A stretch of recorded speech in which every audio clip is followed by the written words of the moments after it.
मैंने किसी बॉलीवुड सेलिब्रिटी को, किसी क्रिकेटर को इतना ट्रोल होते हुए नहीं देखा जो आज हमारे देश की फाइनेंस मिनिस्टर निर्मला सीतारमन जितना ट्रोल हो रही है।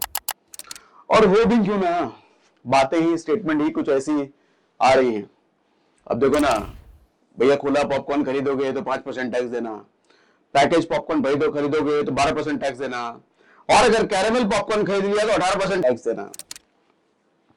क्या लॉजिक है ये? मतलब एक पॉपकॉर्न पर इतनी वैरायटी के टैक्स। देश में ऐसे हजारों सामान बिकते हैं भैया, कितने टाइप के टैक्स कहां कहां कैसे कैसे लगेंगे? आम आदमी इसका हिसाब किताब रख पाएगा? अरे आम आदमी वैसे ही सुबह सुबह नौकरी के लिए निकलता है तो ट्रैफिक में पिसता है, ऑफिस जाता है तो बॉस से पिसता है, वापस घर आकर के घर आता है तो फिर घर में अलग उसकी कहानी चलती है। इतने में वो अपना कमाई बढ़ाने का सोचे, ज्यादा पैसे घर लाने का सोचे, या टैक्स का हिसाब किताब रखने पे सोचे? और टैक्स तो आपने इतना कॉम्प्लिकेटेड सिस्टम पहले बना ही रखा है, और क्या वो समझ में आएगा उसको? आईटीआर भरने के लिए सीए हायर करना पड़ता है, आईटीआर तक तो आम आदमी से भरा नहीं जा रहा क्योंकि इतना कॉम्प्लिकेटेड सिस्टम बना ही रखा है। इनकम टैक्स पे तो कह देते हैं पुराना सिस्टम है भैया, सुधरने में समय लगेगा। हालांकि कौन सा कितना समय लगेगा, इतने साल तो हो गए, अब तक सुधर ही रहा है, तो खैर चलो हमने मान भी लिया कि सुधरने में समय लगेगा। जीएसटी तो भी 2017 का लाया हुआ है, जीएसटी तो लेटेस्ट लेकर गए हैं 2017 में, ये क्यों नहीं सुधरा है? वन नेशन वन इलेक्शन की बात करते हैं मोदी जी, बहुत अच्छी बात है, होना भी चाहिए, बहुत फायदे होंगे। लेकिन अगर वन नेशन वन इलेक्शन, तो वन नेशन वन जीएसटी क्यों नहीं? क्या कारण है जीएसटी में इतने वेरिएशन रखने का? अरे अगर 5% लगाना है तो सब पे लगाओ ना, 18 ही लगाना है तो सब पे लगाओ ना। एटलीस्ट एक मिडिल क्लास के समझ में आए कि जीएसटी एक है, हर चीज पे इतना जीएसटी लगता है, उसको आराम से बात याद रह जाए। इतनी वैरायटी क्यों रख रखी है आपने? और अगर किसी पे 5 है, किसी पे 18 है, तो एवरेज कर लो, बीच का 12 कर दो ना सब पे। ऐसा क्यों नहीं करते? नहीं जी, क्योंकि पॉपकॉर्न जो है कैरेमल मीठे की कैटेगरी में आ जाएगा, इसलिए मीठा वाला उस पर टैक्स लगेगा, और जो खुला वाला है वो नमकीन की कैटेगरी में आ जाएगा, इसलिए वो नमकीन वाला टैक्स लगेगा। क्यों? लॉजिक क्या है इसका? क्यों मीठे पे 18%, क्यों नमकीन पे 12%, 5%, क्यों? लॉजिक क्या है? अच्छा एक बात बताइए, जीएसटी क्यों दिया जाता है? सरकार क्यों लेती है हमसे? कमाया किसी जगह से है तो उससे जीएसटी लिया, चलो मान लिया, समझ में आ गया बात, हमने कमाया तो सरकार को देना है, सरकार का बिजनेस है ये, सरकार हमसे जीएसटी और टैक्स लेगी तभी तो आगे इंफ्रास्ट्रक्चर वगैरह पे खर्च करेगी, ठीक है, मान लिया, हमने समझ लिया। लेकिन जिस जगह पे कमाई नहीं हो रही वहां भी आप जीएसटी ले रहे हैं। एक स्टूडेंट सरकारी नौकरी के लिए सरकारी फॉर्म खरीदता है, उस फॉर्म पे भी आप 18% जीएसटी ले रहे हो, क्यों? वहां कौन सी कमाई कर रहा है वो? बच्चे की स्कूल फीस भरने जाते हैं, उस पर भी 18% जीएसटी ले रहे हो, वहां कौन सी कमाई हो रही है? इंश्योरेंस आदमी खरीद रहा है बेचारा अपनी सेफ्टी के लिए, उस पर भी 18% जीएसटी। मेडिकल इंश्योरेंस ले रहा है, उस पर भी 18% जीएसटी। क्या जो लॉजिक है वहां जीएसटी लेने का? और ये फिर सरकारी एग्जाम कोई कैंसिल हो गया, किसी में धांधली हो गई, तो जो पैसे आपने जीएसटी के लिए हुए क्या स्टूडेंट को वापस करते हो? क्या अभी हुआ ना नीट वाला, क्या एक भी स्टूडेंट को फॉर्म का पैसा वापस मिला? क्या क्या लॉजिक है? लॉजिक बताइए, लॉजिक क्या है? देखो मैं टैक्सेशन के खिलाफ नहीं हूं, जीएसटी के खिलाफ नहीं हूं, बिल्कुल भी नहीं, हमारी सरकार के खिलाफ नहीं हूं मैं ये, लेकिन ये जो चीजें आ रही हैं इसके बारे में बोलना तो जरूरी है ना, आवाज उठाना तो जरूरी है ना। अब ये रोडों का ले लो, टोल का 900 टोल प्लाजा है हमारे देश में, 900, और सरकार का टारगेट है 75,000 करोड़ कमाना है टोल से इस साल, 75,000 करोड़, यानी कि एक टोल से कमाएगी 83 करोड़ रुपए, एक टोल से। और उस टोल के बदले हमारे को क्या मिलता है? जयपुर एक्सप्रेस वे याद है, वो वीडियो क्लिप याद है, कैसे गाड़ियां ऐसे ऐसे उछल उछल के जा रही है हाईवे पर, ऐसे ऐसे उछल रही हैं, अंदर जो गाड़ी एकदम उड़ गई वो गाड़ी हाईवे पर, जब वो ऐसे हुई तो उड़ गई।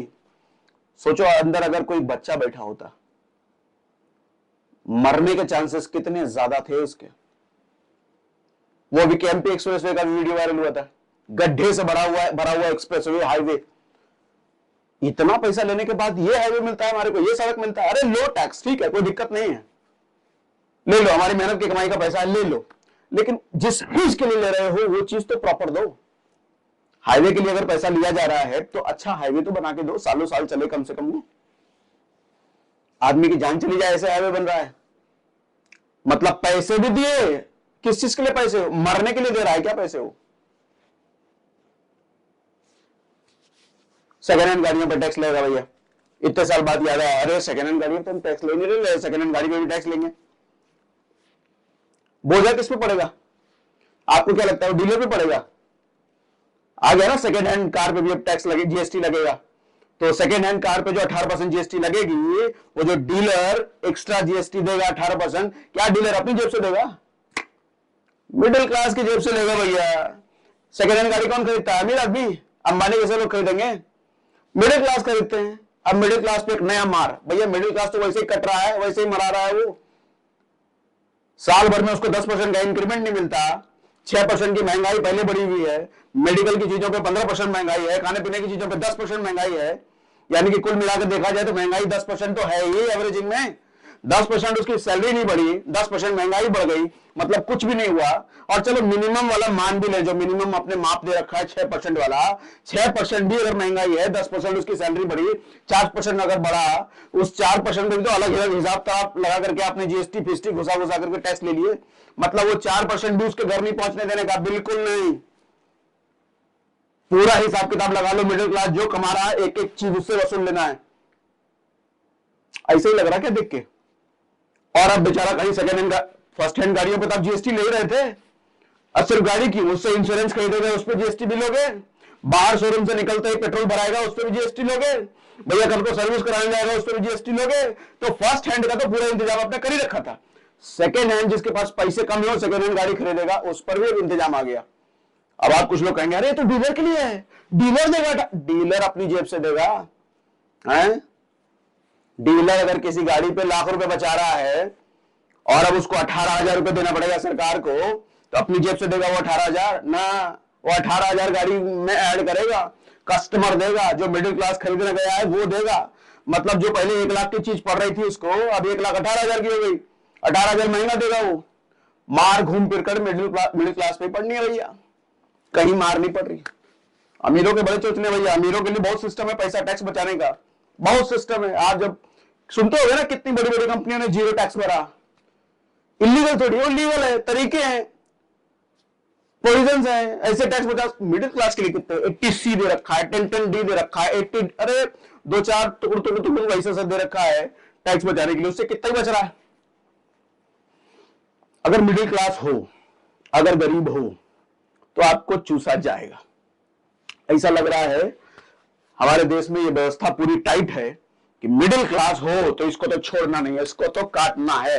सबसे ज्यादा आबादी इसी की है, इसको तो नहीं छोड़ेंगे। अमीरों को छोड़ दो, वो कम है, उनकी जनसंख्या बहुत कम है, लेकिन मिडिल क्लास है, इसको नहीं छोड़ना बेटा। एक एक चीज में काटो। कहां बच रहा था ये? अरे सेकेंड हैंड गाड़ी में तक बच रहा था, इधर भी काटो, इधर भी काटो, इधर भी, तो क्यों बच रहा था ये? पॉपकॉर्न सिनेमा देखने जा रहा है, कौन कौन सी वेरायटी का खा रहा है जरा देखो तो। कैरमल खा रहा है, अच्छा ये लग रहा है अमीर है, ज्यादा पैसा कमा रहा है, ये 18% लो, इसे 18 लो। रोटी का क्या क्या चल रहा है? रोटी पे आपको 5%, 12% कितना ऐसा था, पराठे पे 18%। क्यों भैया? पराठा खाने वाला अमीर होता है, पराठा खाने वाला गरीब होता है, थोड़ी होता है। इस पे 18%। रोटी और पराठे पे अलग अलग जीएसटी। नहीं समझ आया आम आदमी को भैया, इतने चोचले, वो काम धाम करे, अपना कमाई धमाई पे लगाए दिमाग की, ये समझे पे लगे। कभी कभी तो लगता है ये साजिश है भैया, आम आदमी समझने ना पाए सब चीज। आम आदमी अगर समझ गया तो सरकार के खिलाफ आवाज उठा देगा, और आवाज उठा देगा तो हमको टैक्सेस घटाना पड़ेगा।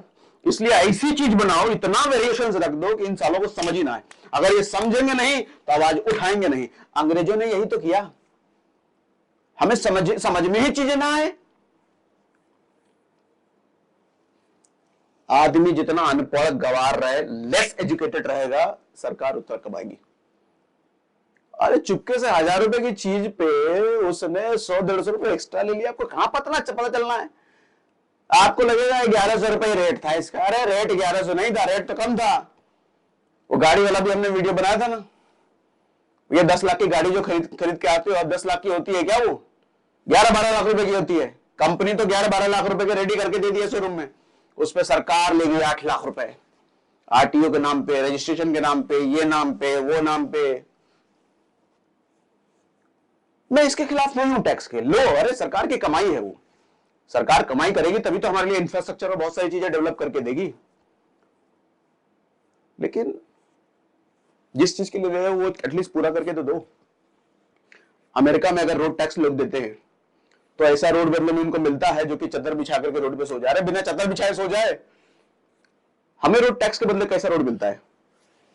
आरटीओ में हम जो देते हैं पैसा इतना मोटा, गाड़ी खरीदते वक्त रोड का ही तो देते हैं, लेकिन उसके बदले क्या रोड मिलता है? ऐसा उबड़ खाबड़ गड्ढे वाला हाईवे का ये हालत है।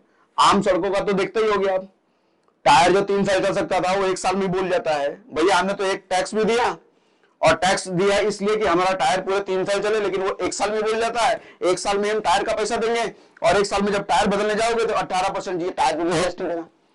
तुमको नहीं छोड़ा जाएगा भाई, तुमको हर तरफ से लेंगे। पहले 3 साल की चीज 1 साल में तुम पे करो, और जब पे कर रहे हो तो 18% जीएसटी भी दो उस पे। ऐसे ही है, ऐसे ही है। सही बोल रहा हूं क्या मैं? मेरी बात से अग्री कर रहे हो? मुझे कमेंट बॉक्स में लिख के बताइए अग्री, क्या बात बोल रहे हो। अरे भैया दर्द है, बहुतों का दर्द है, और ये दर्द कमेंट बॉक्स में लोगों का या अपना ही दिखता है तो निकलता है। अतः ऐसी कितनी चीजें हैं। मैं तो सोच रहा हूं डेटा इकट्ठा करूं और एक डिटेल जीएसटी और टैक्स पर आपके लिए वीडियो लेकर के आऊं, एकदम इंफॉर्मेटिव, एक एक चीज दिखाते हुए डेटा के साथ। ऐसा लेकर के आऊं क्या? कमेंट बॉक्स में लिख के बताइए, ऐसा लेकर के आऊं क्या? लाऊंगा, ऐसा डिटेल में बना के लाऊंगा। चलो आज के लिए इतना ही, बाकी फिर बात करते हैं।